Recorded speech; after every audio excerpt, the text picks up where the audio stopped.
Welcome to Mythos AI, your source for Cliff's Notes on complex subjects. Join Anna and Phil for yet another engaging conversation. Ever scroll through your feeds and feel like you're stuck in some kind of Twilight Zone rerun? The same memes, the same arguments, even the same trendy outrage. Yeah, It's like this weird digital deja vu. definitely. And today we're diving into this feeling. We're unpacking the concept of the memetic wave. Ooh, memetic wave. That sounds intense. It's fascinating, really. Think of it as, a subtle tendency for our online thoughts and experiences to become, eerily similar over time. So more than just an echo chamber. Oh, much more. This is like a digital echo chamber on steroids. Okay, before we totally freak out here, before we break down how this memetic wave even works, what are we working with? Like, what is the foundation of this online world? That's a great question. Imagine the internet, right? But imagine it built upon certain values, like a house, right? Like a house with a specific blueprint. Okay, I like where you're going with this. So you've got your individualism, your freedom of expression, that whole be your own boss entrepreneurial spirit. Right, like the classic internet values. Exactly. All good things, right? In theory. Sure, sounds good so far. What's the catch? The catch is, how these values get translated in the real world, you see, or I guess in this case, the digital world. What screams freedom in one culture, it might look totally different in another. It's like everyone got the same blueprint, but built wildly different houses. That makes sense. So even with a good blueprint, you're saying it's not a guarantee of a diverse, a unique online experience. Right. Can you give me an example of how that plays out? Absolutely. Take the whole build your personal brand thing, you know? Oh, yeah? It's everywhere online. Hustle harder, stand out from the crowd, all that. Exactly. But in some cultures, that kind of self-promotion, it clashes. It clashes with their values, you know? Values of community, humility, a more collective sense of achievement. It's like they got handed this blueprint, but they're being asked to build something completely different. So you can see how that initial intention, that individuality, could actually lead to a sort of homogenized experience. Exactly. Because everyone's trying to stand out in the same way. It's like we're all building the same McMansion, just with slightly different paint colors. That's a great way to put it. But it's not just about differing interpretations, right? There are other forces at play subtly shaping our experiences online and kind of, nudging us towards certain building materials, so to speak.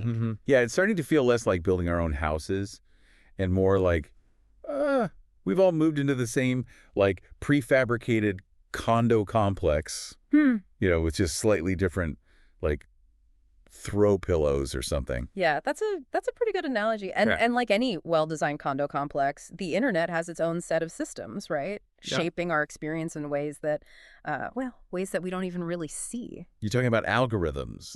I feel like that's like the buzzword, right? He was always talking about the algorithm. But I don't know, it still feels kind of like magic to me. Right. How do algorithms actually, like, how do they play into this whole memetic wave thing? Every minute that you're spending online, you're dropping a little breadcrumb, Okay. right? You're leaving a little trail. Algorithms, they're like the invisible forest rangers. Okay. They're gathering all those breadcrumbs. They're analyzing your every move. So they're using that against us. Not necessarily against us. Think of it more like they're trying to build you a personalized map. Okay. Based on all the breadcrumbs that you're dropping. Wow. So they're saying, oh, this person, they lingered on this article about, let's say, sustainable living. Okay, here are 10 more just like it. Oh, and look, here's a community forum for people who, compost. So it's all about customization. Yeah. Like giving us what it thinks that we want. Which, I mean, on the surface, that sounds pretty good. That sounds pretty convenient. So how does the memetic wave fit in? Where does that sense of sameness come in? So here's the thing.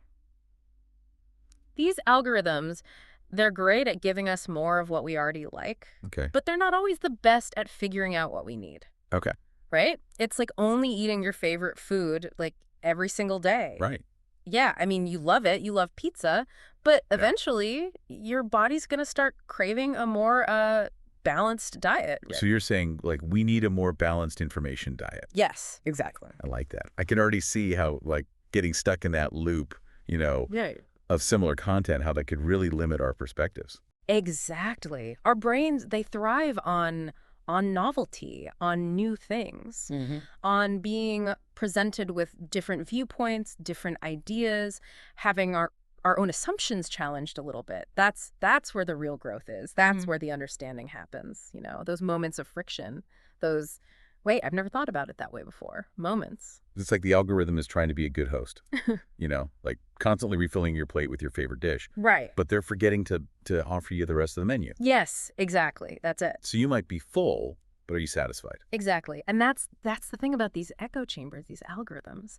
They create this sense of comfort, this false sense of being in the know. You know what I mean? Yeah. But ultimately, they can kind of starve us of those diverse perspectives that we need, those different viewpoints, to really become, well-rounded digital citizens. So it's not just about that initial blueprint of the internet. Right. It's about these systems like algorithms Exactly. that are kind of like shaping how we actually experience, how we navigate this digital world. Yes.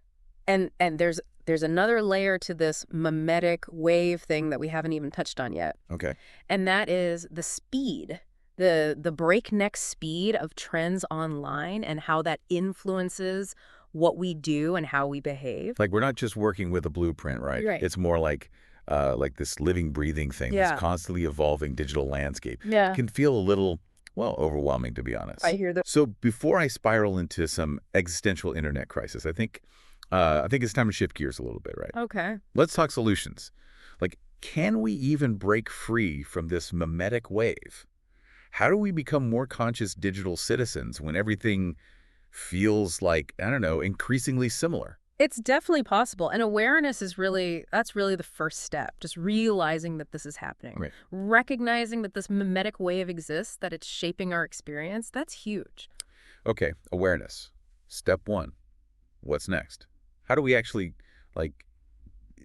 ditch the prefabricated condo? How do we build something unique? I love the enthusiasm. I think, we talked about building, right? So good place to start is with the foundation. Okay. Diversifying your information diet. Okay, so you're talking about branching out, like going beyond my usual internet haunts. Yeah. So instead of just the same news sources, the same blogs, the same, influencers, whatever, that I already agree with. Yeah. You're saying, actively look for different perspectives. Yeah. Even if they, challenge my views a little bit. Exactly. It's about being intentional, Yeah.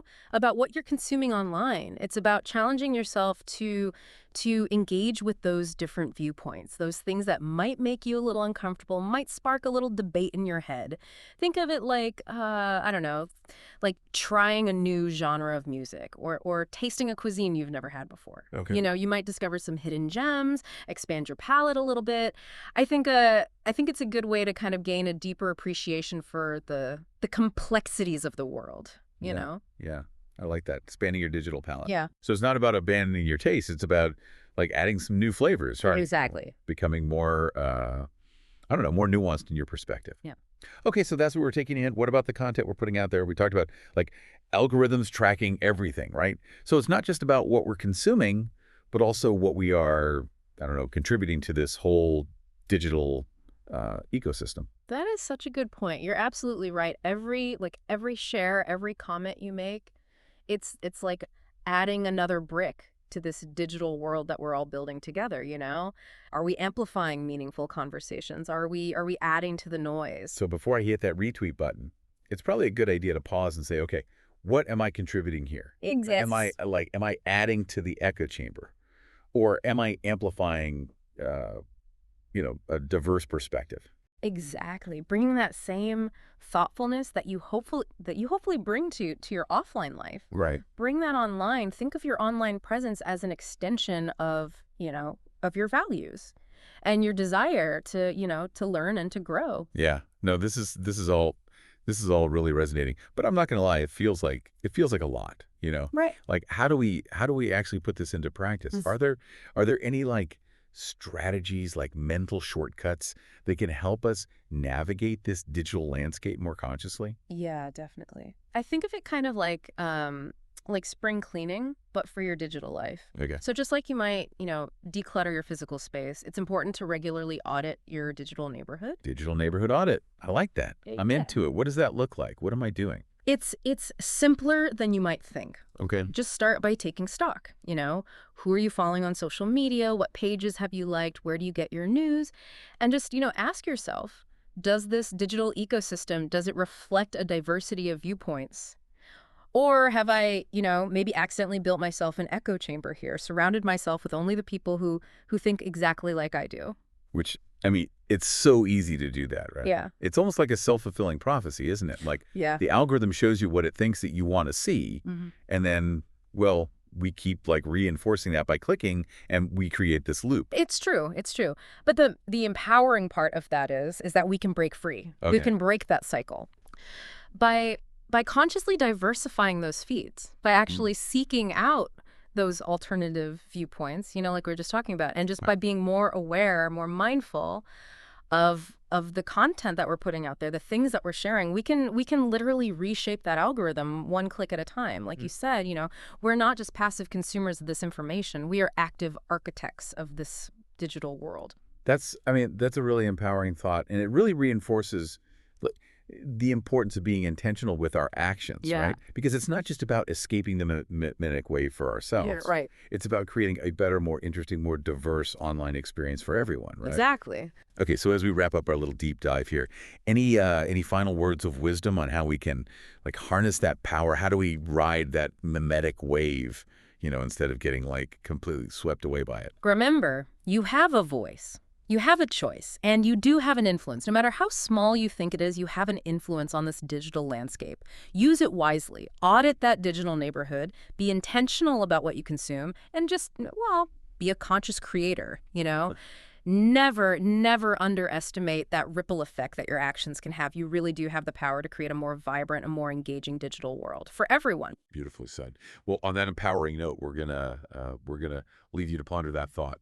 Thanks for joining us for this deep dive into the memetic wave, how to break free from digital deja vu, all that fun stuff. Until next time, happy scrolling, and remember, be the change that you want to see online. Thanks for listening to Mythos AI. Stay tuned for more concise insights. And remember to hit the like button and subscribe for future episodes.